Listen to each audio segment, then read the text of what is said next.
الله الرحمن الرحيم. السلام عليكم ورحمة الله وبركاته. وعليكم السلام ورحمة الله وبركاته.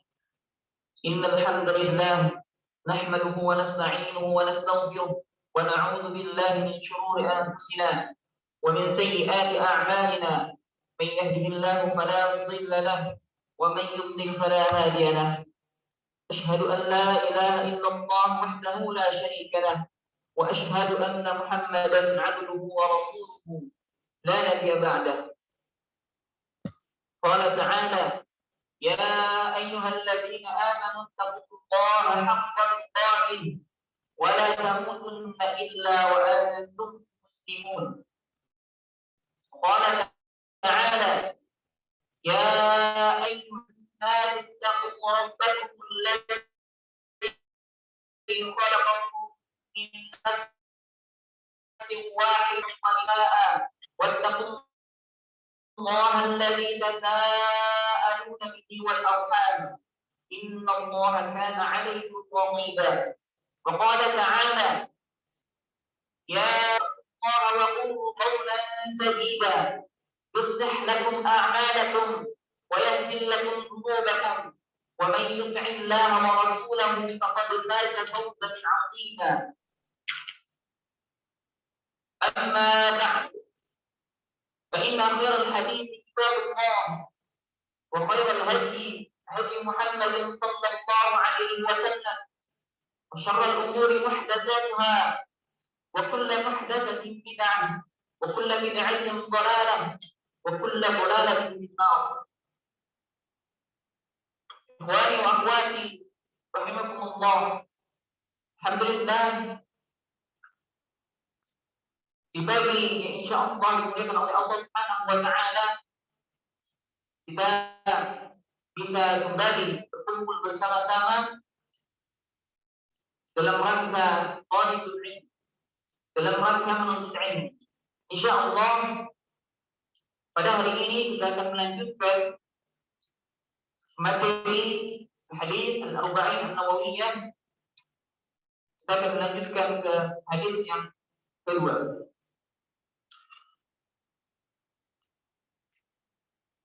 Al-hadis tsani, maratib ad-din al-Islam wal-iman wal-ihsan. An Umar radhiyallahu أيضا قال: بينما نحن جلوس عند رسول الله صلى الله عليه وسلم ذات يوم إذ طلع علينا رجل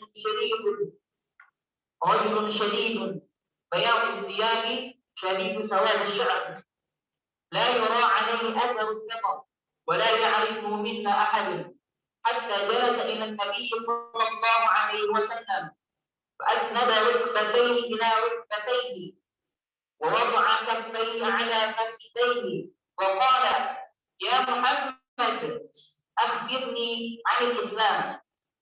فقال رسول الله صلى الله عليه وسلم: الإسلام أن تشهد أن لا إله إلا الله وأن محمدا رسول الله وتقيم الصلاة وتؤتي الزكاة وتصوم رمضان وتحج البيت إن استطعت إليه سبيلا. قال: صدقت. قال: فعجبنا له يسأله ويصدقه. قال: فأخبرني عن الإيمان. قال: أن تؤمن بالله وملائكته وكتبه ورسله واليوم الآخر وتؤمن بالقدر خيره وشره. قال: صدقت. قال: فأخبرني عن الإيمان. فأخبرني عن الإحسان. قال: أن تعبد الله كأنك تراه فإن لم تكن تراه فإنه يراك. قال: فأخبرني عن الساعة. قال: ما المسؤول عنها بأعلم من السائل. قال: فأخبرني عن أماراتها. قال: أن تلد الأمة ربتها وأن ترى الحفاة العراة العالة العابدات يتطاولون في البنيان. قال: ثم انطلق فلبثت مليا ثم قال لي: يا عمر أتدري من السائل؟ قلت: Allah wa rasuluhu a'lam. Qala fa innahu Jibril atakum yu'allimukum dinakum. Rawahu Muslim. Pada hadis yang kedua ini, dalam hadis ini adalah hadis pokok agama Islam. Pokok agama Islam. Di ajaran Islam semuanya ada hadis ini. Semuanya ada di dalam hadis ini. Ini terkait dengan amalan lahiriah dan juga amalan batiniyah. Sebagaimana suratul Fatihah itu sebagai ummul kitab atau ummul Quran. Semua pembahasan di dalam Al-Quran masuk ke dalam surah Al-Fatihah. Sebagaimana hadis yang kedua ini, atau juga disebut hadis Jibril. Ya, hadis Jibril. Dalam hadis ini membicarakan tentang al-Islam wal iman wal ihsan. Ya. Kemudian di akhirnya ada dijelaskan tentang tanda-tanda hari kiamat.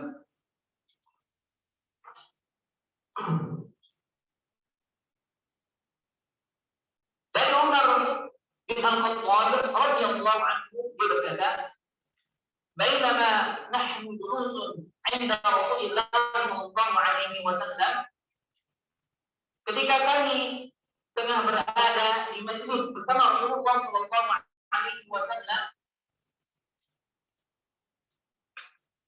di dalam hadis ini menunjukkan bahwa mulianya akhlak Rasulullah sallallahu alaihi wasallam.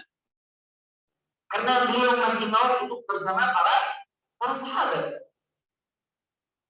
Dan ini juga seharusnya dipraktikkan oleh para guru, para pengajar. Menyempatkan waktunya mau duduk bersama peserta didiknya, murid-muridnya. Sebagaimana akhlak Rasulullah SAW duduk bersama para sahabat radhiyallahu anhum ajma'in. Akhlak ini menunjukkan ketawaduan Rasulullah SAW. Karena orang yang tawadu itu maka akan semakin mulia. Sebagaimana hadis dari Abu Hurairah radhiyallahu anhu, dia berkata bahwasanya Rasulullah SAW bersabda, "Ma naqasat shadaqatun min malin," sedekah tidaklah mengurangi harta. "Wa ma zada Allah 'abdan bi'afwin illa 'izzan." Tidaklah Allah menambahkan kepada seorang hamba sifat pemaaf, melainkan akan semakin mulianya dirinya.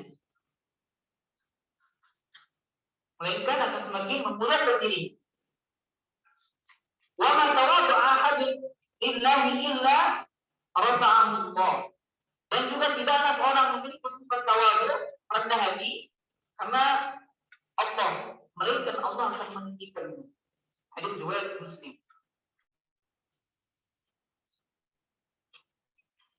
Kemudian lanjutkan lafaznya setelah itu, "Dzata yaumin intala'a 'alaina rajulun shadidu bayadhi thiyabi wa shadidu sawadi ash-sha'r la yura 'alaihi atharu as-safar wa la ya'rifuhu minna ahad." Kemudian pada suatu hari tiba-tiba tepat di hadapan kami orang laki-laki yang berpakaian sangat putih, ya. Kemudian juga berambut sangat hitam. Ya. Dia seorang laki-laki ini dalam wujud manusia, ya. Ini menjelaskan bahwasanya malaikat, ya, itu bisa berwujud manusia, berubah kita jadi manusia dengan izin Allah Subhanahu wa Ta'ala. Ya.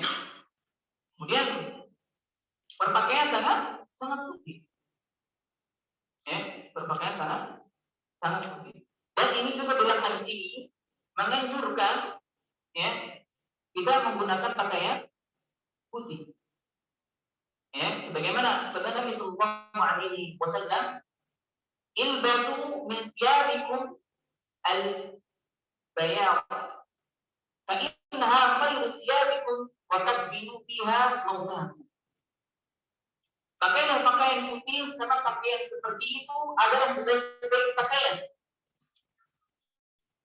Dan kafanilah mayat dengan kain putih pula. Hadis ini hadis hasan.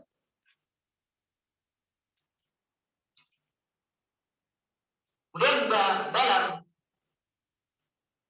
Asyiyah As-Sindi disebutkan karena pakaian putih itu sangat jelas, ya, bila terdapat apa kotoran, ya. Dan dalam hal ini tidak tampak pakaian warna lainnya. Kalau kita memakai pakaian warna lain, warna merah, warna biru, ya, atau warna hijau, itu ketika kotor tidak akan tampak. Tapi ketika kita menggunakan pakaian warna putih, kotor sedikit, maka kotoran itu akan tampak. Ya. Begitu pula pencuciannya itu harus lebih diperhatikan daripada mencuci pakaian-pakaian yang warna-warna yang lain. Ya. Oleh karena itu Rasulullah SAW sampai menyebut pakaian putih sebagai pakaian yang lebih bersih dan lebih baik. Ya. Kemudian disebutkan dalam hadis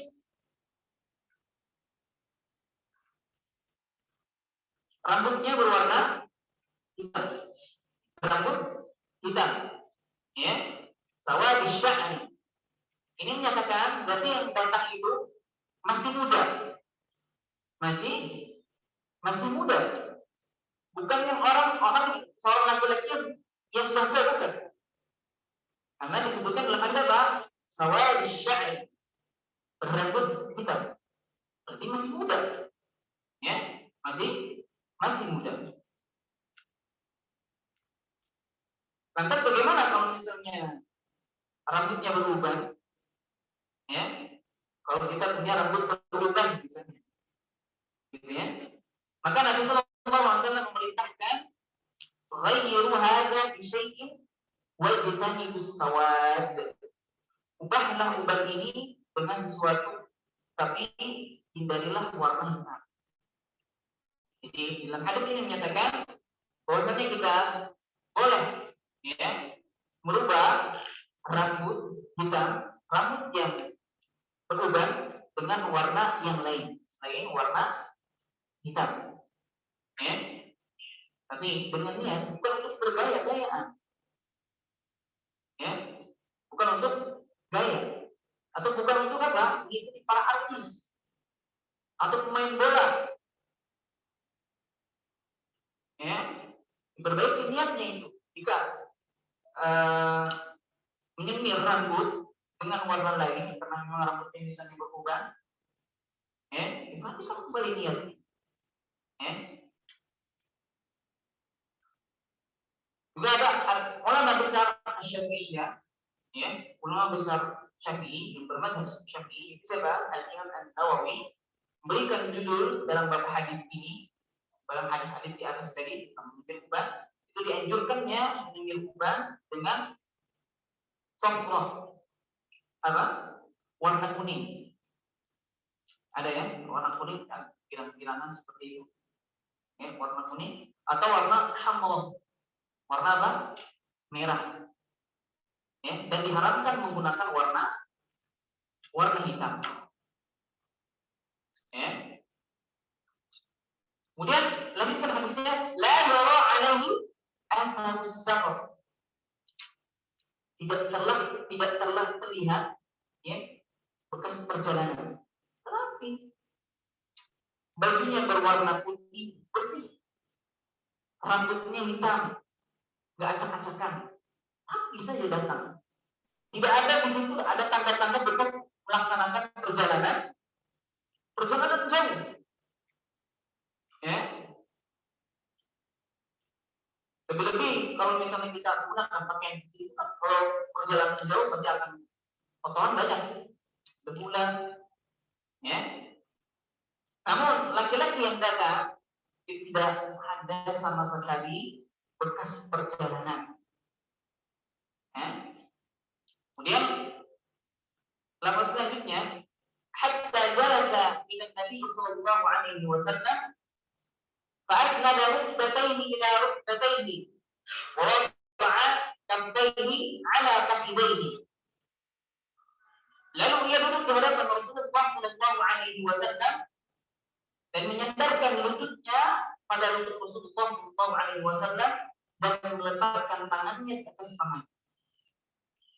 Ya, maksudnya ia duduk dengan Nabi sallallahu alaihi wasallam, duduk dekat Nabi sallallahu alaihi wasallam, lalu lutut itu, lutut laki-laki tersebut itu bersandar pada lutut Nabi sallallahu alaihi wasallam.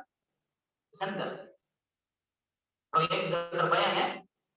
Lutut beliau, lutut laki-laki tadi bersandar seperti hadap-hadapan, ya.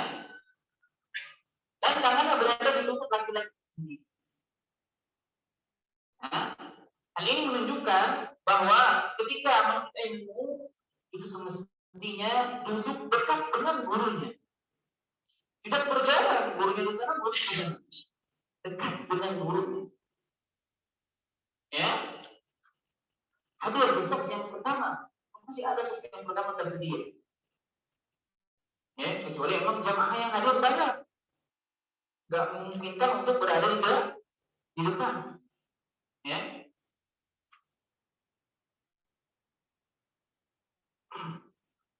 Kemudian lanjut yang selanjutnya, wa qala ya Muhammad akhbirni 'anil Islam. Dan dia berkata, lagi tersebut berkata, hai Muhammad, beritahukanlah kepadaku tentang Islam. Ya. Di dalam hadis ini berbicara tentang rukun Islam. Ada berapa rukun Islam? Ada 5. Jangan lupa, jangan sampai terbalik. Sekarang kita ada berapa rukun Islam? Nah, terbalik. Ya, yang 6 itu rukun iman. Karena rukun Islam itu ada 5. Ini bagaimana yang disebutkan dalam hadis ini, ya. Dan hadis ini pun diriwayatkan oleh Ibnu Umar radhiyallahu anhu, ya, pada hadis ketiga di dalam kitab Al-Arba'in An-Nawawiyyah. Setelah hadis ini diriwayatkan juga oleh Ibnu Umar, ya. Kemudian dalam hadis ini ada perkataan ya Muhammad, ya, wahai Muhammad. Jadi ini kebiasaan orang-orang Badui itu ketika mereka memanggil Nabi sallallahu alaihi wasallam dengan sebutan apa? Ya Muhammad.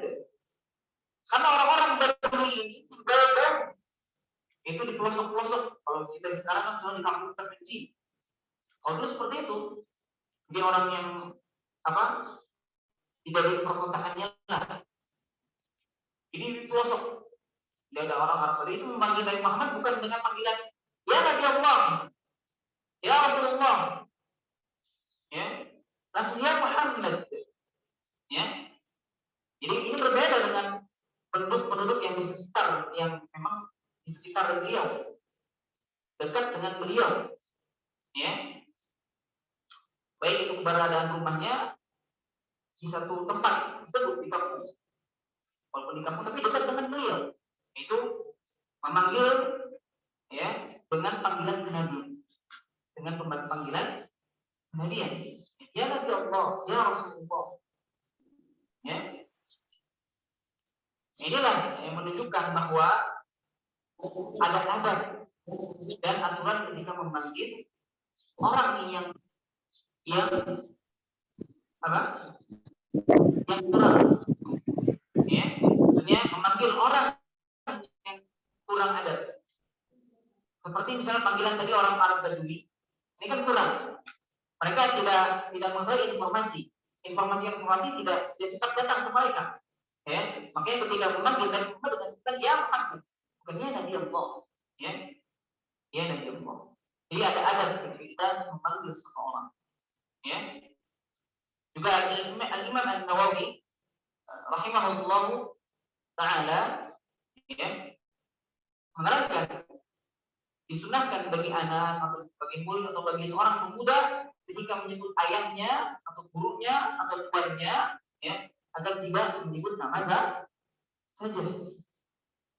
ya, agar tidak menyebut nama saja. Ini sebagaimana juga dari Abdullah bin Zubair, ia berkata, termasuk durhaka kepada orang tua adalah jika engkau memanggil orang tuanya dengan sebutan nama saja.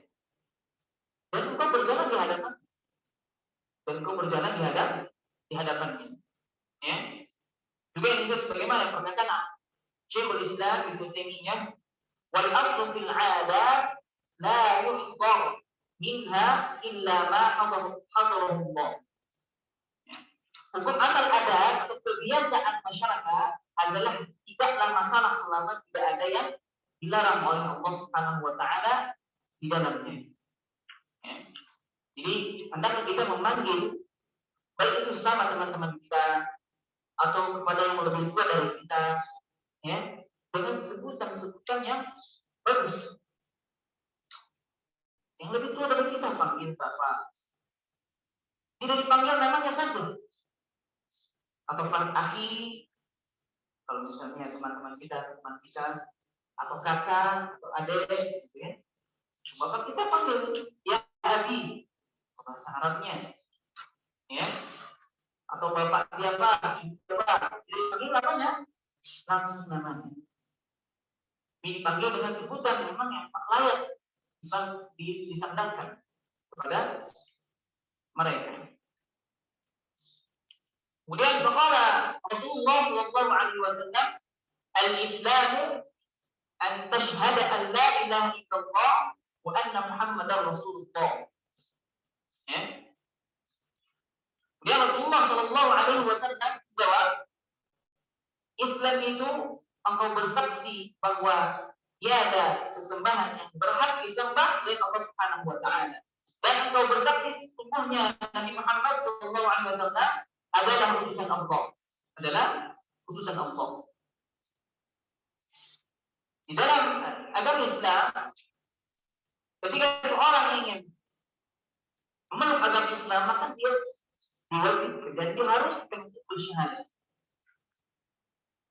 Ya, untuk bersyahadat itu bersyahadat la ilaha illallah dan Muhammad Rasulullah. Ya. Lantas apa yang dimaksud dengan syahadat? Kita harus tahu. Kita mengucapkan saja, tapi kita tidak tahu maknanya, tidak tahu konsekuensinya. Konsekuensi yang dikandung oleh syahadat la ilaha illallah dan syahadat Muhammad Rasulullah. Ya. Syahadat adalah ini menetapkan dan mengakui baik secara lisan, ucapan ataupun hati kita. Bukan hanya sekedar kita ucapkan saja, tapi kita mengingkari. Bukan hanya sekedar dalam hati saja, tapi bisa kita juga mengucapkannya. Ucapannya harus ada, baik secara lisan ataupun hati. Ya. Kemudian la ilaha illallah itu artinya apa? La ma'budu bihaqqin illallah. Ya.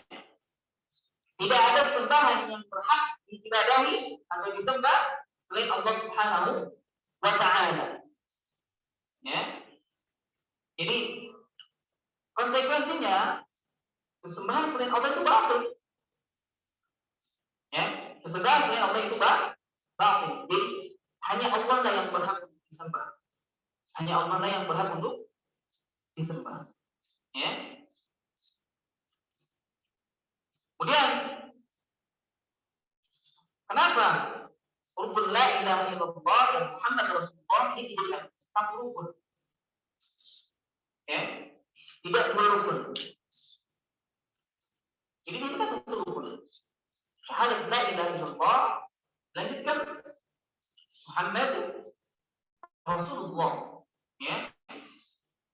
Karena konsekuensi dari syahadat la ilaha illallah itu harus ikhlas. Harus ikhlas. Ya. Sedangkan syahadat Muhammad Rasulullah itu harus ittiba, harus ittiba, mengikuti tuntunan Nabi Sallallahu Alaihi Wasallam, mengikuti sunnahnya Nabi Sallallahu Alaihi Wasallam. Ya, sedangkan kita telah mengetahui, ya, di pembahasan saja syarat ibadah itu apa? Al-ikhlas wal ittiba.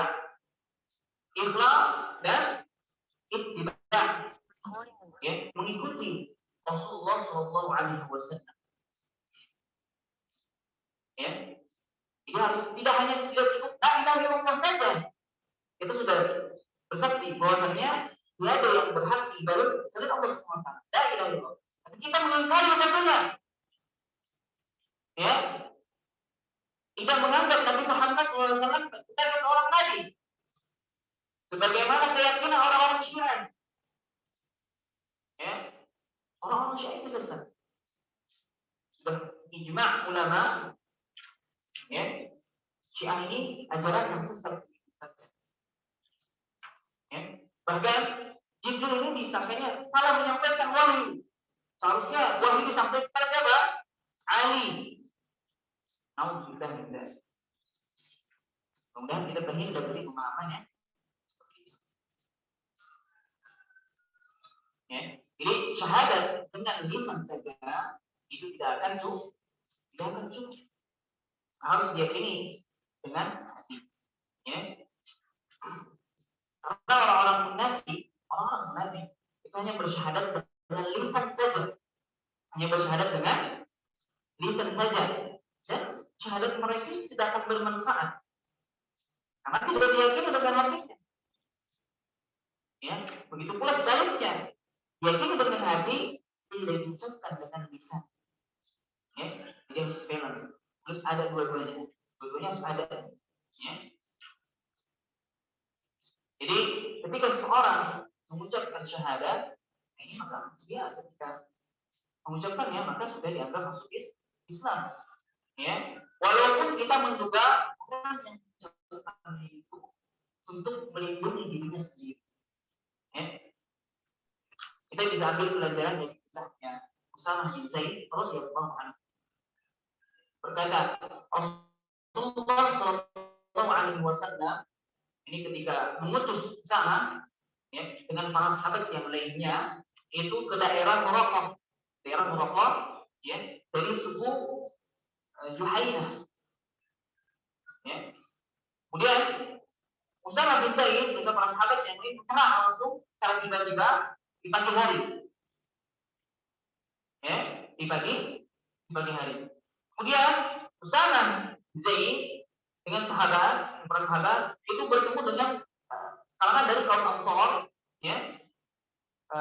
Sahabatnya dari kaum Ansor itu bertemu dengan orang laki-laki dari golongan mereka. Ya, dari golongan mereka. Ya. Kemudian setelah dekat dengannya, laki-laki tersebut mengucapkan apa? La ilaha illallah, syahadat. Mengucapkan syahadat. Lantas sahabat dari Ansar ini tidak jadi membunuhnya. Tidak jadi membunuhnya. Sedangkan Usamah bin Zaid langsung menusuknya dari belakang. Ya, langsung menusuknya dari belakang dengan tombaknya. Ya. Langsung menusuknya. Tidak disebutkan dari belakang. Ya. Maksudnya langsung ditusuk oleh Usamah bin Zaid dengan tombaknya. Ya, dengan tombaknya. Ya. Kemudian setelah sampai ke Madinah, maka terdengar kabar tersebut oleh Rasulullah Sallallahu Alaihi Wasallam. Ya, terdengar.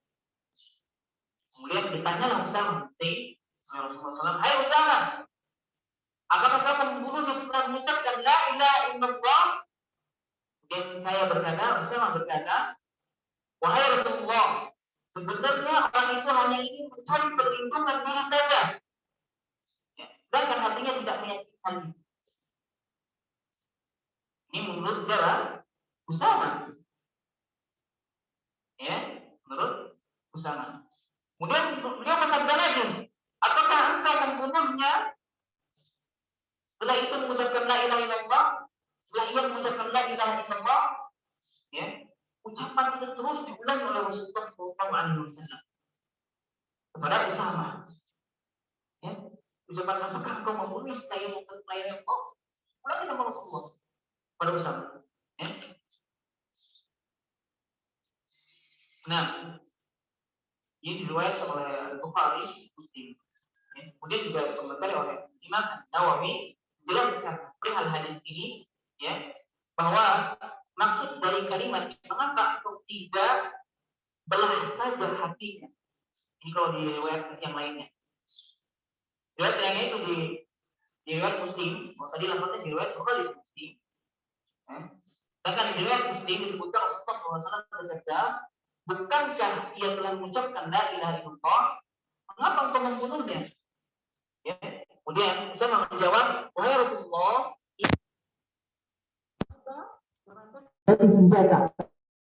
Ya, kemudian beliau bersabda, mengapa engkau tidak belah saja hatinya hingga engkau mengetahui yang mengucapkannya karena takut ya atau tidak? Ya, kemudian beliau mengulang-ulangi ucapan tersebut hingga aku berharap seandainya aku masuk Islam hari itu saja. Ya. Karena itu tadi, Al-Imam An-Nawawi mengomentari maksud dari mengapa engkau tidak belah saja hatinya hingga engkau dapat mengetahui apakah diucapkannya karena takut atau tidak. Karena takut dibunuh, kemudian diucapkan la ilaha illallah, ya. Kemudian Ali melanjutkan adalah kita berbagian menyikapi seseorang dari lisannya. Jika orang tersebut telah mengucapkan la ilaha illallah, dilarang kita untuk membunuhnya. Ya. Tetapi itu bukan urusan kita.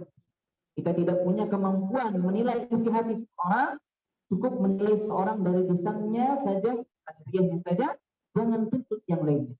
Ini perkataan Al-Imam Nawawi ketika mensyarah hadis Sahih Muslim di syarahnya. Ya, mensyarah hadis Sahih Muslim di buku Syarah Sahih Muslim. Yang disyarah oleh Al-Imam An-Nawawi.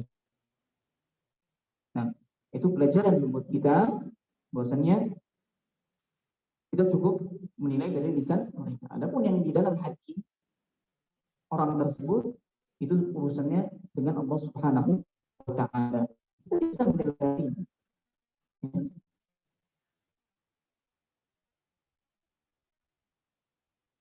Nah, kemudian syahadat Muhammad Rasulullah SAW ini memiliki beberapa konsekuensi. Ketika kita sudah mengucapkan syahadat Muhammad Rasulullah, maka ini harus ada konsekuensinya. Ya. Kalau konsekuensi la ilaha illallah, berarti tidak ada yang berhak diibadahi selain Allah Subhanahu wa taala. Ya. Adapun konsekuensi syahadat ya, Muhammad Rasulullah, yang pertama adalah membenarkan segala apa yang Nabi Sallallahu Alaihi Wasallam ya, tanpa ada keraguan sama sekali. Semua yang dikatakan oleh Nabi Sallallahu Alaihi Wasallam kita wajib untuk membenarkannya. Ya, kita wajib untuk membenarkan. Yang kedua, menjalankan setiap yang Rasulullah Sallallahu Alaihi Wasallam perintahkan tanpa menolaknya sama sekali. Ya, tanpa menolaknya sama sekali. Kemudian yang ketiga, meninggalkan setiap yang Rasulullah Sallallahu Alaihi Wasallam melarang. Ya, tanpa menentangnya sama sekali. Kemudian yang keempat, tidak mendahulukan perkataan manusia dibandingkan dengan perkataan Nabi Sallallahu Alaihi Wasallam. Ya. Kemudian selanjutnya, tidak membuat perkara-perkara yang baru, mengadakan perkara-perkara yang baru dalam urusan agama Islam yang Rasulullah Sallallahu Alaihi Wasallam ajarkan, baik kaitannya dengan akidah keyakinan, ya, perkataan dan perbuatan. Ya. Karena setiap orang yang berbuat bahasa Arab bid'ah berarti tidak merealisasikan syahadat Muhammad Rasulullah Shallallahu Alaihi Wasallam dengan benar, karena masih menambahkan ajaran baru, berarti juga tidak ada benar Rasulullah Shallallahu Alaihi Wasallam. Ya, jadi cukup apa yang ada Rasulullah SAW itulah yang kita amalkan, tidak perlu ditambah-tambah, tidak perlu dikurang. Ya, insya Allah nanti pembahasannya di hadis yang ke-5. Hadis yang ke-5. Ya. Kemudian konsekuensi yang selanjutnya, tidak meyakini bahwasannya Nabi Shallallahu Alaihi Wasallam punya kemampuan rububiyah. Ya, maksudnya apa? Punya kemampuan seperti yang dilakukan oleh Allah Subhanahu Wa Taala, yang menciptakan, yang memberi rezeki, yang mengabulkan doa dan lain sebagainya. Ya, tidak boleh menyamakan Nabi Shallallahu Alaihi Wasallam dengan Allah Subhanahu Wa Taala, baik itu dengan kedudukannya atau kemampuan, tidak boleh. Ya. Ataupun Nabi Shallallahu Alaihi Wasallam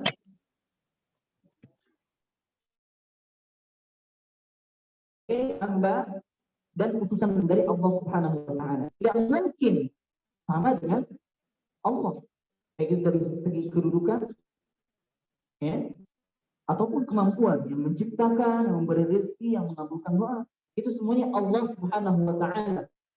Nabi Muhammad Shallallahu Alaihi Wasallam tidak bisa mengabulkan doa, memberikan rezeki, ya, menciptakan sesuatu. Semuanya adalah Allah Subhanahu Wa Taala. Ya, Nabi Muhammad SAW juga bukan Rabb atau Tuhan yang berhak diibadah, namun Nabi Shallallahu Alaihi Wasallam adalah utusan dari Allah Subhanahu Wa Taala yang tidak boleh dilecehkan, tidak boleh dihina. Karena beliau adalah seorang Nabi yang diutus oleh Allah Subhanahu Wa Taala untuk kita semua. Kemudian yang terakhir, konsekuensi yang terakhir, menghormati perkataan Nabi Shallallahu Alaihi Wasallam. Contohnya apa? Menghormati perkataan beliau itu dengan tidak menyebarkan hadis-hadis palsu, ya, atau hadisnya dibuat-buat untuk maksud atau tujuan tertentu. Ya, ini menghormati perkataan Nabi Shallallahu Alaihi Wasallam. Nah, di hadis ini menunjukkan keutamaan Islam. Dan sebaliknya, yang pertama kali ditanya oleh seseorang adalah apa? Tentang Islam, tentang agama Islam. Ya, oleh karena itu Nabi Shallallahu Alaihi Wasallam hendak mengirim para utusan untuk berdakwah kepada Allah Subhanahu Wa Taala. Ya, jadi mereka memerintahkan untuk memulai dakwah tersebut, ya, dengan persaksian La ilaha illallah dan Muhammad Rasulullah. Ya, tidak ada sembahan yang berhak diibadahi selain Allah, dan Nabi Muhammad adalah utusan Allah Subhanahu Wa Taala. Kemudian lafaz selanjutnya, wa tuqim shalah, wa tu'tiz zakah, wa tasum Ramadan, wa tahujjal bait in istata'ta ilaihi sabila. Wa tuqim shalah, maka mendirikan salat. Ini adalah perintah mendirikan salat. Salat di sini adalah salat yang 5 waktu, salat yang wajib. Ya. Karena salat ini didahulukan sebelum rukun-rukun yang lainnya. Itu setelah 2 kalimat syahadat. Tadi yang pertama itu 2 kalimat syahadat, La ilaha illallah dan Muhammad Rasulullah. Kemudian yang poin keduanya adalah melaksanakan salat. Ya, ini tingkatan yang paling tinggi, La ilaha illallah. Kemudian setelah itu baru salat. Salat yang 5 waktu, salat yang wajib. Dan kita juga dianjurkan untuk melaksanakan salat itu secara istiqamah, terus menerus. Karena sholat ini adalah merupakan termasuk rukun Islam. Waktu dia zakat, kemudian apa? Menunaikan zakat. Menunaikan zakat, wa tasumma Ramadan, kemudian puasa di bulan Ramadan, ya, wa tahujjal bait in istata'ta ilaihi. Kemudian apa? Melaksanakan atau pergi haji ke Baitullah bagi yang mampu. Kemudian qala sadaqta. Fa'ajibna lahu yas'aluhu wa yusaddiquhu. Qala akhbirni 'anil iman. Kemudian orang itu berkata, engkau benar. Tapi heran. Jadi bertanya, kemudian apa? Membenarkan sendiri. Membenarkan pertanyaan jawaban Rasulullah SAW. Bertanya. Ini, makanya para sahabat keheranan. Merasa heran. Kemudian dia bertanya lalu membenarkannya. Kemudian orang itu berkata lagi, beritahulah kepadaku tentang iman. Ya, tentang iman. Jadi setelah tadi dijelaskan mengenai Islam, kemudian balik ke tingkatan yang lebih tinggi lagi. Yaitu apa? Al-iman. Ya. Jadi lebih tinggi. Ya, makanya yang lebih tinggi. Jadi Islam wal iman. Itu urutannya Islam, iman wal ihsan. Wal ihsan. Rukun iman ada berapa tadi? Nah, jangan terbalik. Kadang terbalik kan. Aku udah tahu, terkadang sudah tertukar. Nah, karena rukun iman ini, ya, jika dijalankan dengan benar, ya, maka akan mewariskan kepada pemiliknya ketakutan, ya, untuk memohon dan melakukan ketaatan dan rasa takut kepada Allah Subhanahu wa Ta'ala. Seseorang sudah menancap di dalam dirinya rukun 6 ini, rukun iman yang 6. Ya. Juga Islam dengan iman, makanya para ulama di sini menggunakan istilah, ada kaidah sendiri, ya, idza jama'a iftaraqa wa idza iftaraqa ijtama'a. Ya, idza jama'a iftaraqa, jika kalimat iman dengan Islam berkumpul dalam satu kalimat, ya, maka maknahuma apa? Mukhtalif. Maka maknanya masing-masing. Islam itu berkaitan dengan perkara apa? Lahiriah. Ya. Al-iman, ya iman. Ya, berkaitan dengan perkara batiniyah. Tetapi jika ijtama'a, apa? Kedua kata ini berkumpul, kedua kata itu berpisah, iftaraqa, wa idza iftaraqa ijtama'a, maka maknahuma wahid. Ya. Berpisah. Maka Islam mencakup juga iman. Iman mencakup juga Islam, seperti itu. Ya. Jadi barang siapa yang mengingkari salah satu dari itu iman, para ulama berpendapat maka ia telah kafir. Maka ia telah kafir. Ya. Karena ia telah mendustakan apa yang telah dikabarkan oleh Rasulullah Shallallahu Alaihi Wasallam. Seperti imannya semua. Ya. Selanjutnya, qala min billahi wa malaikatihi. Allah Shallallahu Alaihi Wasallam menjawab, ya, engkau beriman kepada Allah, kepada para malaikatnya. Ya. Nah, adapun beriman kepada Allah Subhanahu wa Ta'ala, ini mempunyai cakupan juga. Mempunyai cakupan. Ya. Itu beriman kepada wujud Allah Subhanahu wa Ta'ala. Ya. Allah punya wujud, ada wujud. Ya. Dan siapa yang mengingkari keberadaan Allah Subhanahu wa Ta'ala, maka dia bukan orang yang beriman. Ya. Tapi ini tidak mungkin. Ya, maksudnya tidak mungkin ada orang yang mengingkari wujud Allah Subhanahu wa Ta'ala. Ya, sampai Fir'aun pun, ya, sebagaimana Nabi Musa pernah berkata padanya, ya, Di dalam surah Isra ayat 102, sesungguhnya kamu telah mengetahui bahwa tidak ada yang menurunkan mukjizat itu kecuali Allah yang memelihara langit dan bumi sebagai bukti-bukti yang nyata. Ya. Itu poin yang pertama. Poin yang kedua, beriman kepada rububiyahnya Allah Subhanahu wa taala. Apa? Meyakini bahwasanya Allah adalah satu-satunya Rabb, ya, sebagai pencipta, pemberi rezeki, ya, pemilik dan pengatur alam semesta. Poin ketiga, beriman kepada uluhiyahnya Allah Subhanahu wa taala. Ya, maksudnya adalah bahwasanya meyakini bahwasanya Allah adalah satu-satunya yang berhak diibadahi, yang berhak disembah. Ya, semua peribadatan hanya ditunjukkan kepada Allah Subhanahu wa taala. Ya. Selanjutnya, beriman kepada nama dan sifat Allah Subhanahu wa taala.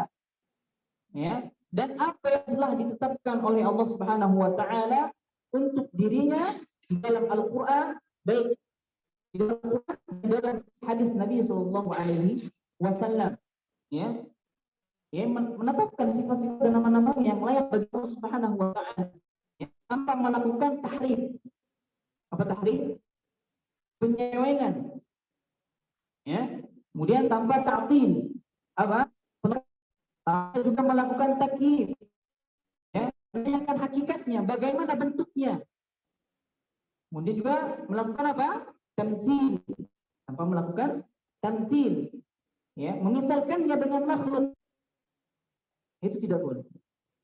Makanya keyakinan kita Ahlus Sunnah wal Jamaah ini harus meyakini nama dan sifat-sifat Allah Subhanahu wa taala, ya, tanpa tadi tahrif, ta'til, takyif, tamtsil. Ya. Contoh saja misalnya apa? Ar-Rahmanu 'alal 'arsy istawa. Ya. Ar-Rahmanu 'alal 'arsy istawa. Ar-Rahman, Allah. Ya. Itu di atas arsy. Arsy istawa. Atas. Terus meyakini tanpa kita menanyakan bagaimana istiwanya Allah. Laisa kamitslihi syai'. Ya, tidak serupa dengan suatu apa. Sesuai dengan yaliqu bi jalalihi. Aku berbicara Allah Subhanahu wa ta'ala. Allah punya tangan. Kita menetapkan Allah punya tangan. Tapi tangan Allah tidak sama dengan tangan makhluk. Penglihatan Allah tidak sama dengan penglihatan makhluk. Kita penglihatan sama-sama kan? Hewan punya mata. Mata kita punya. Tapi sama enggak hakikatnya? Sama apa berbeda? Ya, sama punya mata, sama-sama punya tangan, hakikat berbeda. Ya, yaitu bicara ini sekarang ini tidak sama dengan makhluk, tidak sama apapun. Ya, kemudian wa malaikatihi juga di dalam rukun iman ini menetapkan adanya malaikat-malaikat dan wajib beriman kepada para malaikat. Ya, malaikat itu berbentuk jasad. Ingat, jasad, bukan ruh, bukan ruh. Ya. Contohnya saja misalnya malaikat apa? Malaikat Jibril di dalam hadis dikatakan bersayap, 600 sayap. Ya, 600 sayap yang dapat menutupi ufuk, bisa menutupi ufuk. Ya.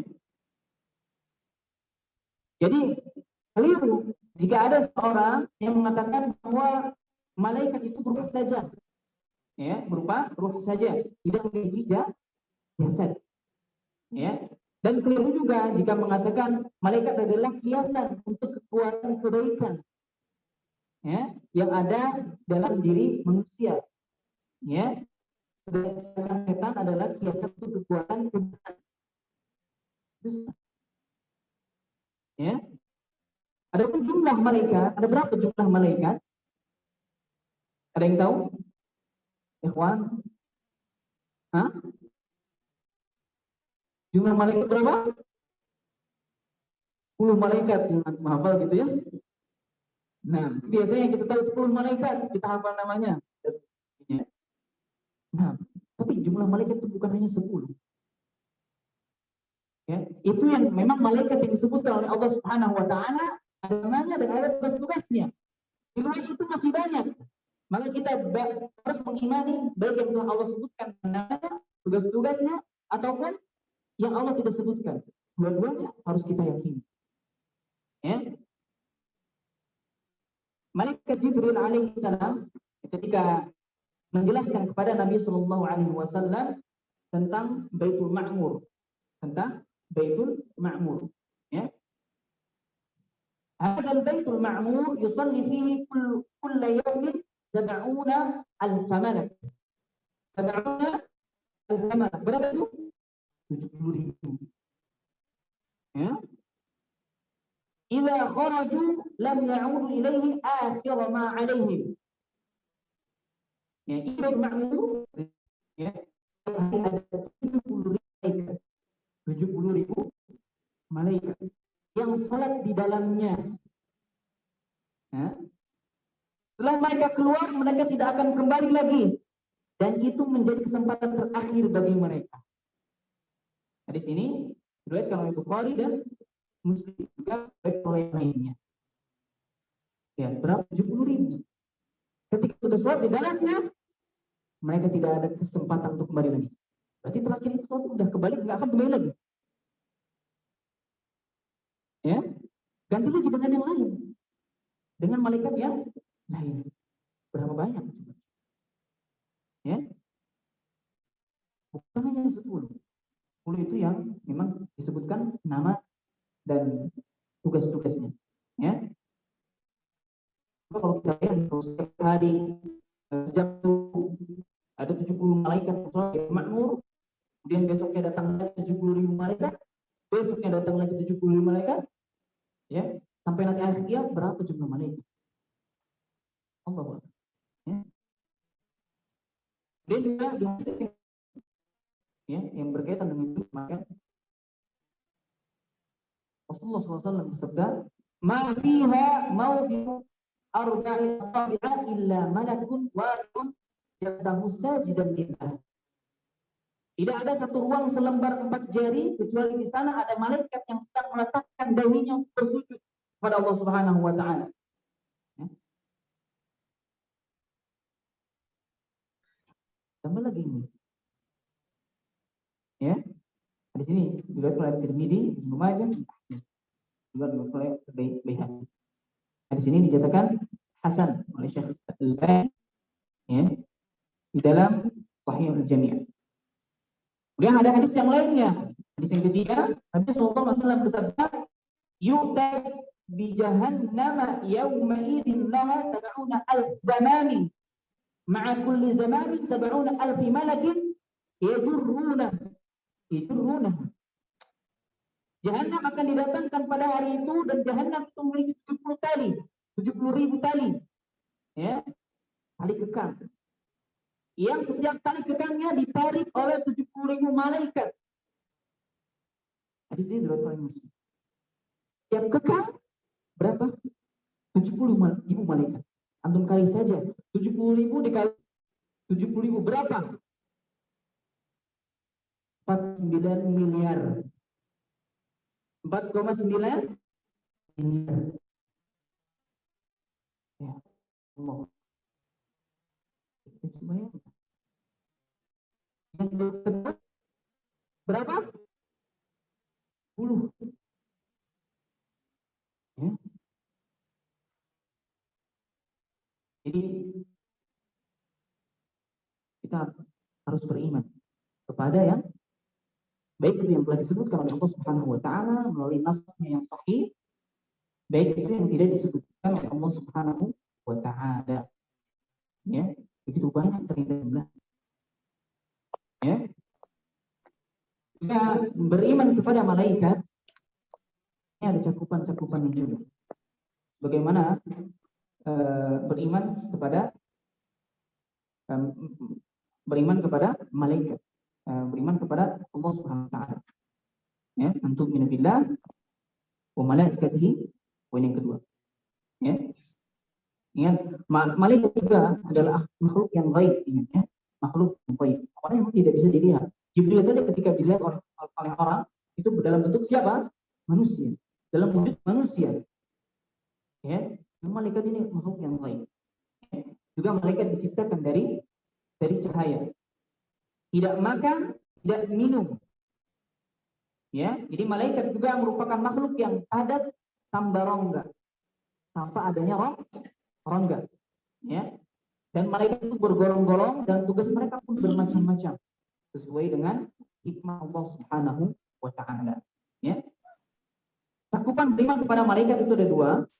Ya, beriman dengan nama-nama mereka yang diketahui, ya, dan yang tidak kita ketahui. Ya, kemudian yang kedua, ada malaikat-malaikat yang memiliki nama dan tugas-tugas tertentu. Ya, ini yang perlu kita tahu. Ya, malaikat Jibril tugaskan untuk apa? Menurunkan wahyu kepada para rasul, ya, yang turun dari sisi Allah Subhanahu wa taala. Kemudian ada malaikat apa? Mikail. Malaikat Mikail ditugaskan untuk menurunkan hujan, ya, dan tumbuhan di bumi, ya. Kemudian ada malaikat Israfil, itu ditugaskan untuk meniup sangkakala. Kemudian ada malaikat Ridwan, penjaga surga, malaikat Malik, penjaga neraka, ya. Ada juga Munkar dan Nakir untuk bertugas menanyai di dalam kubur, menanyai mayat di dalam kubur. Ya, kemudian ada malakul maut yang bertugas untuk mencabut. Ada yang mengatakan Israel ini tidak memiliki dalil yang sahih, dalil pendukung dari Al-Quran. Disebut itu malakul maut. Malakul maut. Adapun yang menyebut Israel tidak ada yang sahih satupun, ya, bahwasanya namanya Israel. Ini namanya malakul maut. Ya, bertugas untuk mencabut nyawa. Juga ada malaikat yang bertugas mencatat setiap amal manusia. Ya, sifatnya adalah raqib, atid. Raqib ini apa? Mengawasi. Dengan atid apa? Ini amal perbuatan manusia. Ya, baik ataupun buruk. Malaikat yang diberikan tugas untuk berkeliling majelis ilmu dan majelis zikir ada. Ya. Malaikat yang bertugas menemui orang yang beriman pada hari kiamat. Juga malaikat yang bertugas memberikan penghormatan kepada penduduk surga. Ya. Malaikat yang bertugas mengaminkan orang yang berdoa pada saudaranya saat saudaranya tidak mengetahuinya. Juga malaikat yang bertugas mendoakan di pagi hari bagi yang rajin bersedekah, mengeluarkan nafkah. Ya, dan doa jelek bagi yang malas. Ya. Masya Allah. Kemudian juga ada malaikat apa? Harut dan Marut. Ini dalam kisahnya Nabi Sulaiman. Ini tertuang di dalam surah Al-Baqarah ayat 102. Ayat 102. Kemudian selanjutnya wa kutubihi wa rusulihi wal yawmil akhir wa tu'minu bil qadari khairihi wa syarrihi. Ya. Kemudian kitab-kitabnya, ya, kepada rasul-rasulnya, kepada hari kiamat dan kepada takdir yang baik ataupun yang buruk. Ya. Kemudian laki-laki tadi berkata engkau benar. Ya. Adapun kitab-kitabnya, beriman kepada kitab-kitab Allah Subhanahu wa taala yang Allah telah turunkan. Ini ada beberapa cakupan juga, ya.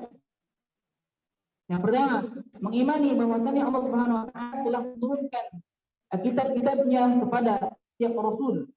Ya, dan kitab-kitab itu berasal dari Allah Subhanahu wa taala. Ya. Tapi kita tidak mengimani bahwa kitab-kitab selain Al-Qur'an yang ada pada umat-umat sekarang berasal dari Allah, telah terjadi penyimpangan dan perubahan. Jadi kitab Al-Quran ini terjaga. Inna nahnu nazzalna dzikra wa inna lahu lahafizun.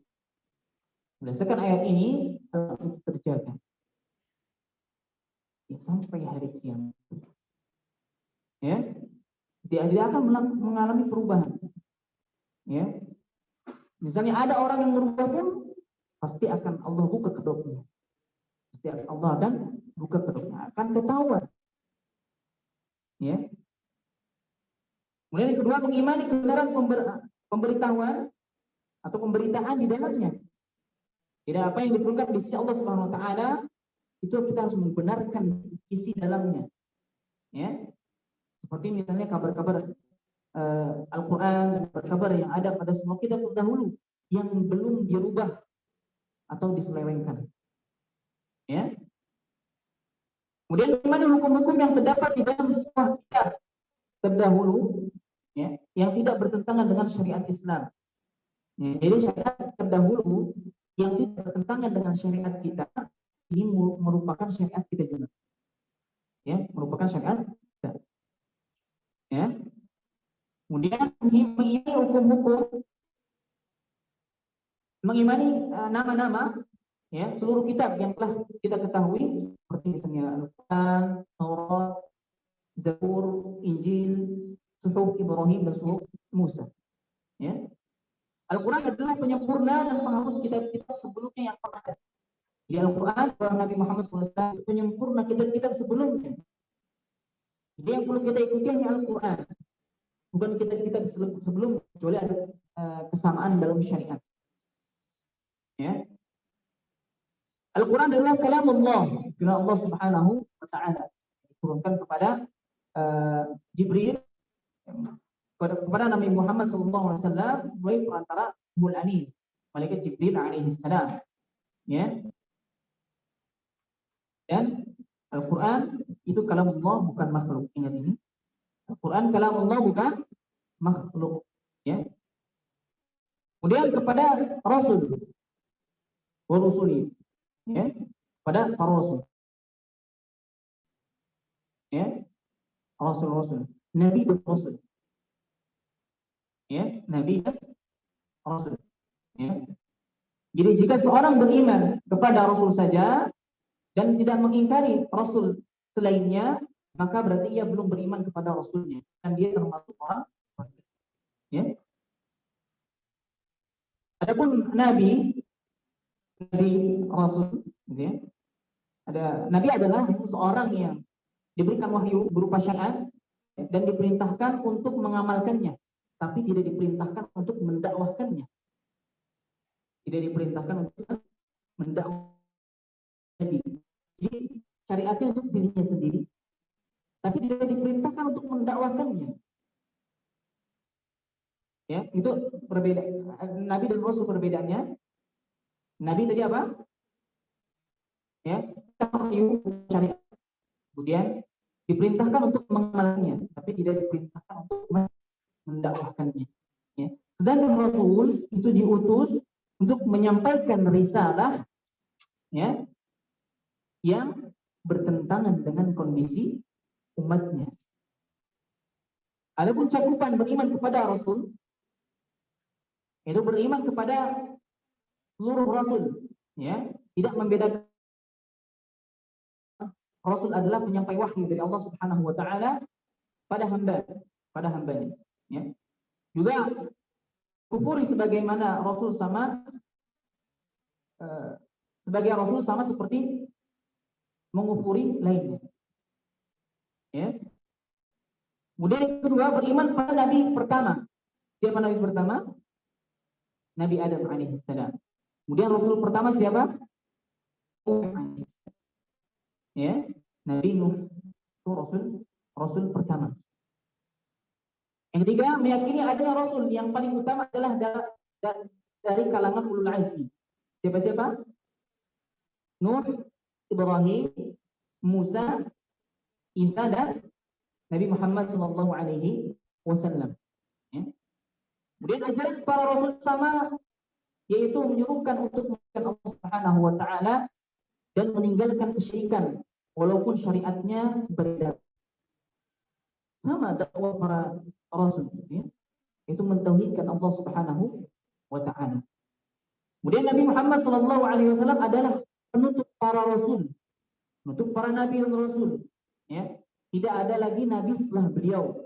Nabi Muhammad SAW yang wajib diikuti untuk saat ini.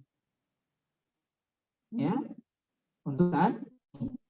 Nabi Muhammad SAW adalah penghulu para rasul. Ya, rasul-rasul yang paling utama. Menerima syafaatul uzma, ya, maqamah mahmudah. Ini disebut uzma, ya. Syafaatul uzma. Menjadi pemegang kunci pintu surga pertama kali dan umat Muhammad yang pertama kali masuk. Timbang umat-umat yang lain. Kitalah yang pertama kali, umat Nabi Muhammad yang akan pertama kali masuk surganya Allah Subhanahu.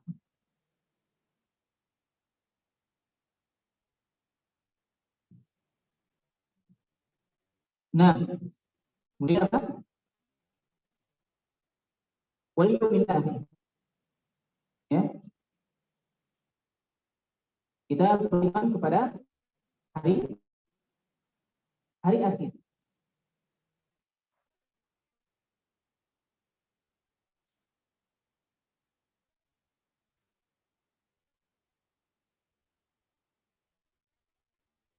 Nah, di mana manusia ini dibangkitkan dari kuburan mereka ini untuk dilakukan hisab di yaumil akhir. Ya. Perhitungan. Ini hisab itu artinya apa? Perhitungan. Ya, hisab artinya apa? Perhitungan. Untuk dilakukan perhitungan dan diberikan balasan sesuai dengan amalnya masing-masing. Ya.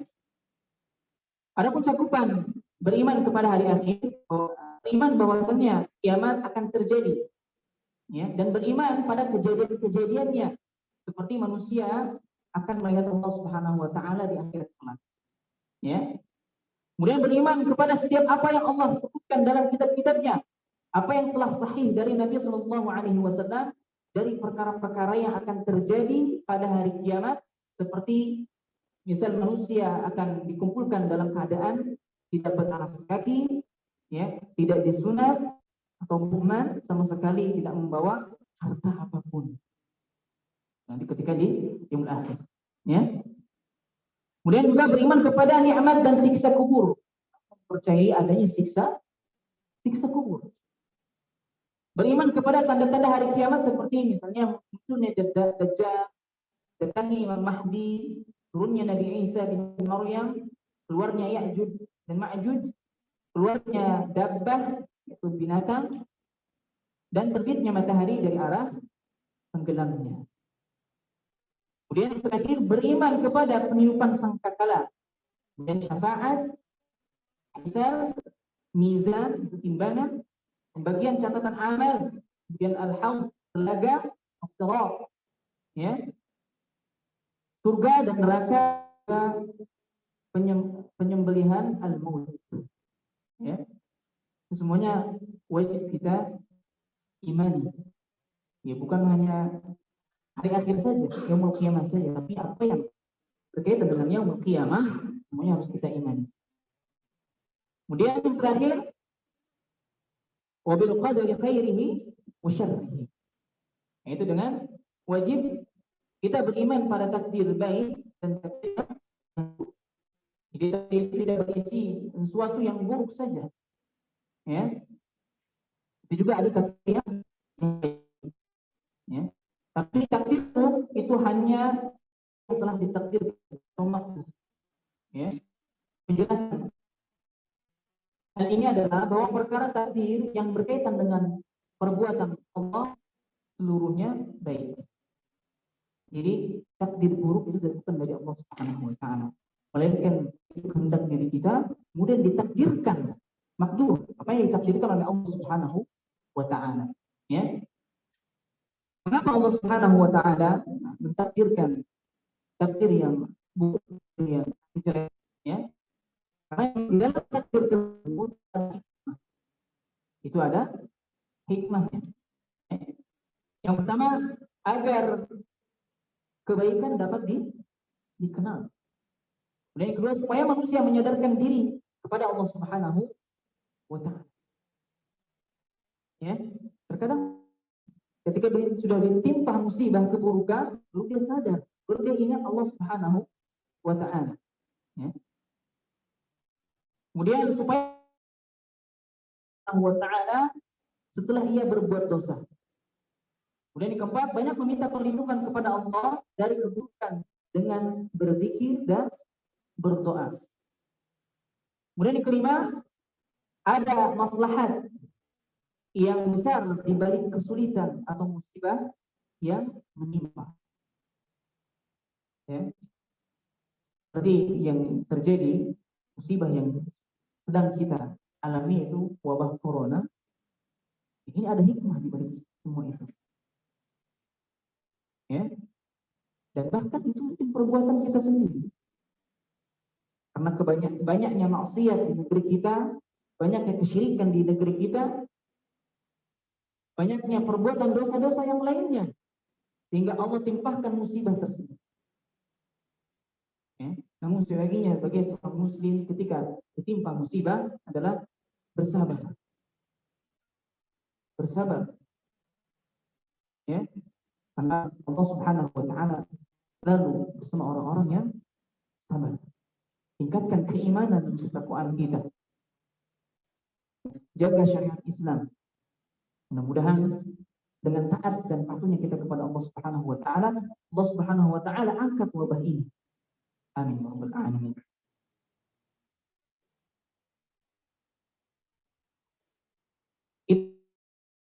Qadar, ya, dan qadar itu sebagai alasan untuk meninggalkan perintah dan larangan. Ya, Allah telah memiliki hujah atas kita melalui kitab-kitab yang diturunkan dan Rasul yang diutus. Ya, dalam ayat disebutkan di dalam surah Al-Anbiya ayat 23, Allah tentang apa yang diperbuatnya dan mereka yang akan ditanya. Ya. Jadi Allah Subhanahu wa Ta'ala tidak memaksa, ya, tidak memaksa seorang untuk mengerjakan kemaksiatan. Ya. Atau meninggalkan ketaatan. Tapi manusia itu tetap punya pilihan. Ya kan? Manusia itu punya pilihan. Makanya ketika seorang bermaksiat, ketika melakukannya oleh pemerintah sudah. Karena kehendaknya sendiri ingin berbuat maksiat. Makanya Allah akan berbuat tersebut. Ya. Ketika seorang ingin berbuat ketaatan, ya, dan dia melakukan ketaatan tersebut, maka ini datang dari Allah Subhanahu wa Ta'ala. Bukan semata-mata dari diri kita. Takdir baik dan buruk, ya, itu ada andil dari diri kita sendiri dan juga Allah Subhanahu wa Ta'ala. Bukan takdir itu apa namanya? Takdir Allah. Ya, ini sudah takdir Allah. Saya pasrah saja dengan takdir saya. Ya. Nah, ada dua macam iradah. Itu iradah kauniyah dan iradah syar'iyyah. Kehendak. Iradah itu maksudnya kehendak. Ada kehendak kauniyah, ada kehendak syar'iyyah. Ya. Iradah kauniyah adalah iradah yang semakna dengan masyiat. Itu kehendak yang pasti terjadi. Itu iradah apa? Kauniyah. Adapun iradah syar'iyyah adalah iradah yang semakna dengan mahabbah, kecintaan. Ya. Jadi iradah kauniyah itu pasti terjadi, namun belum tentu Allah Subhanahu wa Ta'ala cintai. Itu namanya iradah kauniyah. Pasti terjadi. Tapi belum tentu Allah Subhanahu wa Ta'ala cintai kehendak tadi. Ya. Sedangkan iradah syar'iyyah itu kehendak Allah Subhanahu wa Ta'ala yang dia cintai, tetapi tidak mesti terjadi. Tetapi tidak mesti terjadi. Ya.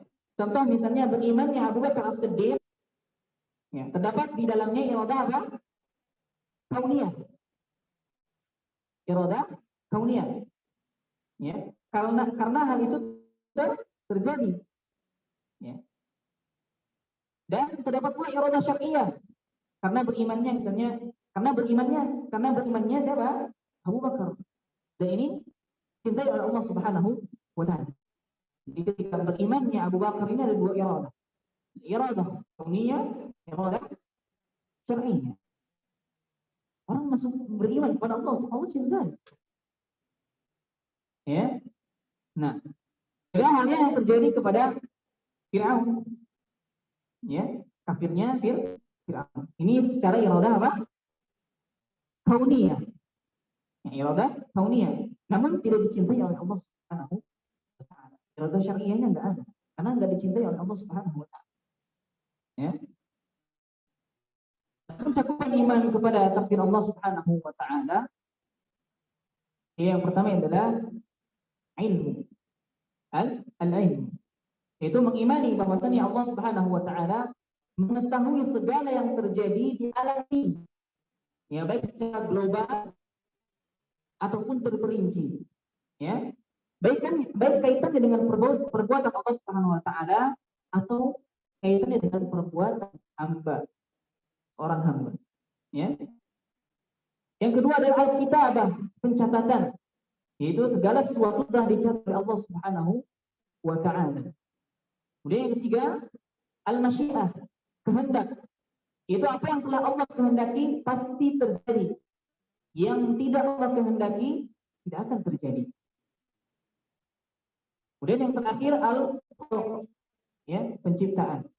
Ya, segala yang ada di alam semesta ini adalah makhluk yang diciptakan oleh Allah Subhanahu wa taala. Ada yang hasil perbuatannya, ada yang hasil perbuatan Allah.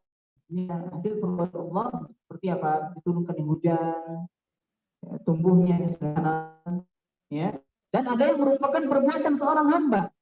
Ya, Allah Subhanahu wa taala berfirman dalam surah As-Saffat ayat 96, artinya padahal Allah yang menciptakan kamu dan apa yang kamu perbuat. Ya. Kemudian dilanjut hadisnya, qala sadaqata. Orang itu berkata lagi, qala fa akhbirni 'anil ihsan. Qala an ta'budallaha ka'annaka tarahu fa in lam takun tarahu fa innahu yarak. Ya. Beritahukanlah kepadaku tentang ihsan. Rasulullah SAW, engkau beribadah kepada Allah akan engkau melihatnya. Ya, jika engkau tidak melihat, sungguhnya dia pasti melihat. Ya, perlu kita ketahui ihsan itu berarti perbuatan baik. Berbuat baik dalam menunaikan kewajiban pada sang Khaliq, ya, di mana ibadah itu dilakukan dengan ikhlas, ittiba'ur rasul, ya, sesuai dengan tuntunan yang telah dibawa oleh Nabi Sallallahu Alaihi Wasallam. Jadi siapa yang ikhlas dan mengikuti tuntunan Nabi Sallallahu Alaihi Wasallam, dialah yang telah disebut. Jadi ketika dalam hal ibadah kita melaksanakan ibadah sesuai dengan tuntunan ikhlas lillahi ta'ala wattiba'us sunnah, dan mengikuti sunnah Nabi Sallallahu Alaihi Wasallam, apa yang diajarkan oleh Nabi Sallallahu Alaihi Wasallam, maka kita telah berbuat ihsan. Ya, berbuat ihsan kepada makhluk adalah berbuat baik kepada sesama melalui apa? Harta, kedudukan lainnya atau yang lainnya. Adapun yang dimaksud dengan ihsan adalah engkau beribadah kepada Allah Subhanahu wa taala seakan-akan engkau melihatnya. Ini maksudnya adalah ibadah tersebut dibangun di atas keikhlasan dan mengikuti tuntunan, ya, mengikuti tuntunan Rasulullah SAW. Seakan-akan aku melihatnya. Itu maksudnya apa? Ibadah itu dilakukan di atas dasar cinta, mahabbah kepada Allah Subhanahu wa taala. Ya. Sebab cinta inilah yang akan mendorong orang hamba melakukan ibadah. Jadi ketika seorang melakukan ibadah harus ada cinta, mahabbah, ya, raja, wal khauf. Ya, kecintaan, mengharap ridha Allah Subhanahu wa taala dan rasa takut kepada Allah Subhanahu wa taala. Tapi kalau cinta tidak ada, maka dia tidak bisa melakukan ibadah. Ya.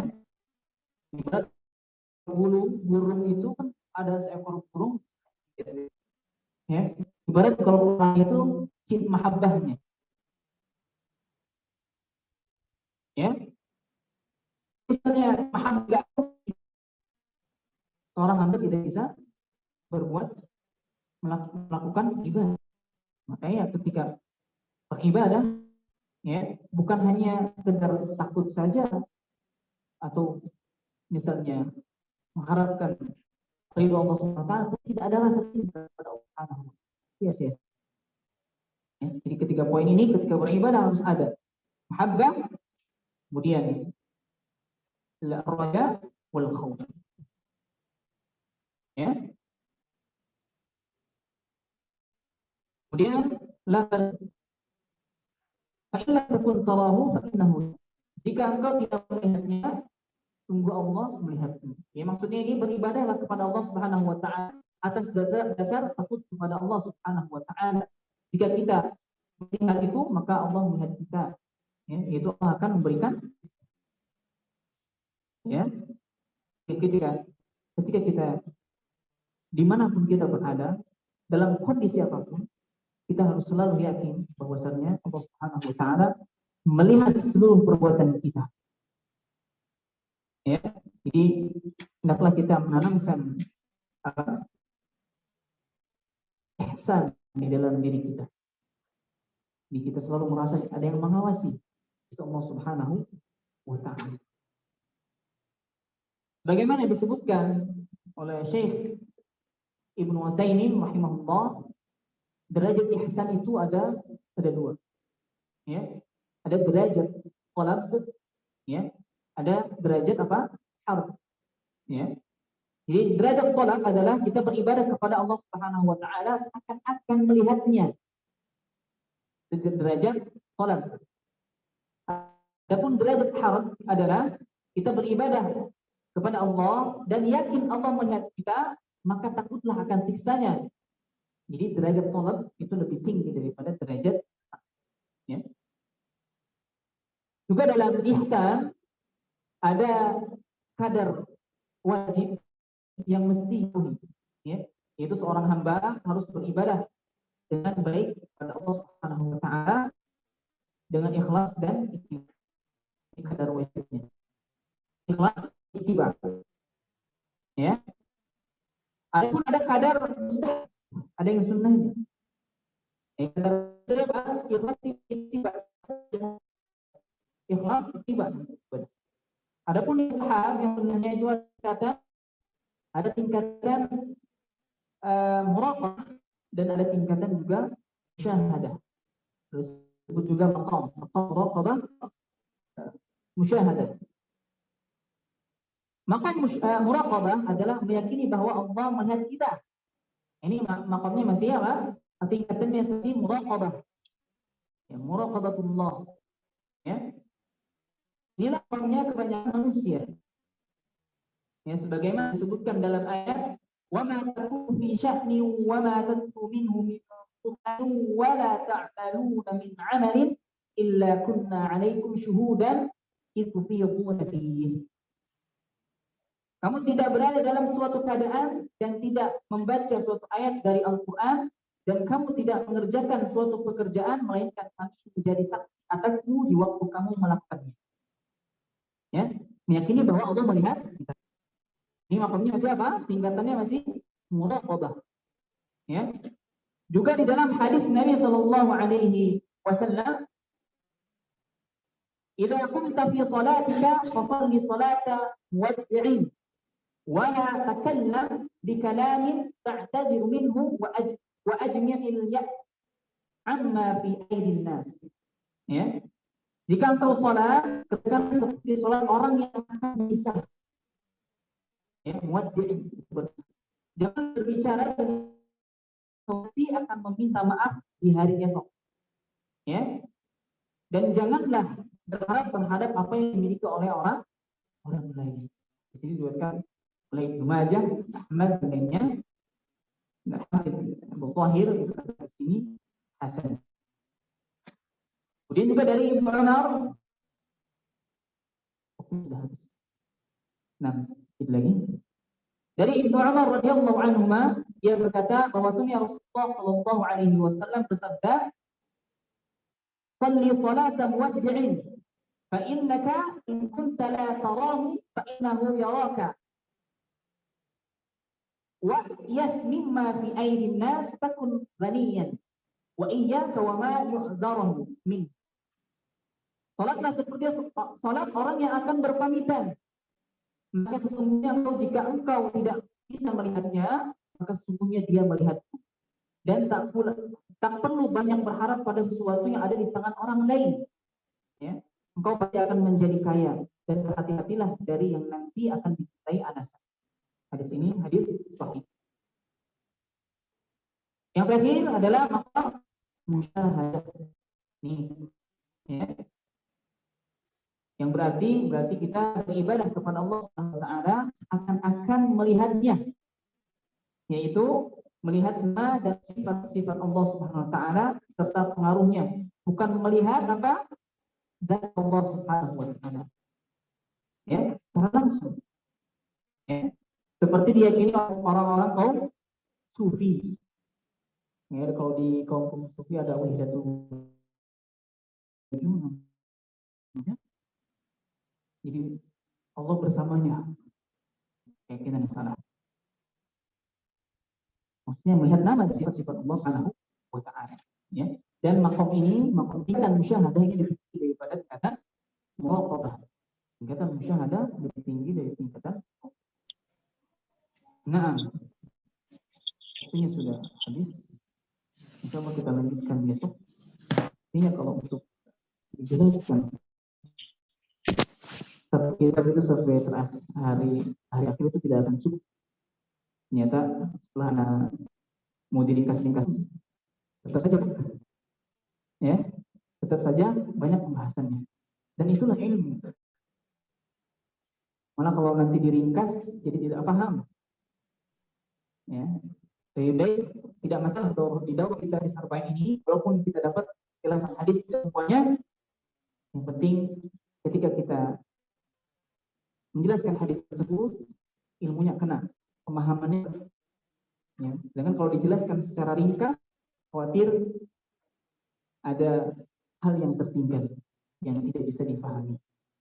Mudah-mudahan pertemuan kali ini dapat diambil manfaatnya, dan bukan hanya sekedar kita menuntut ilmu, tapi ini kita yang kita mudah-mudahan untuk mengamalkan apa yang telah kita ketahui berdasarkan tuntunan dari Nabi Sallallahu Alaihi Wasallam.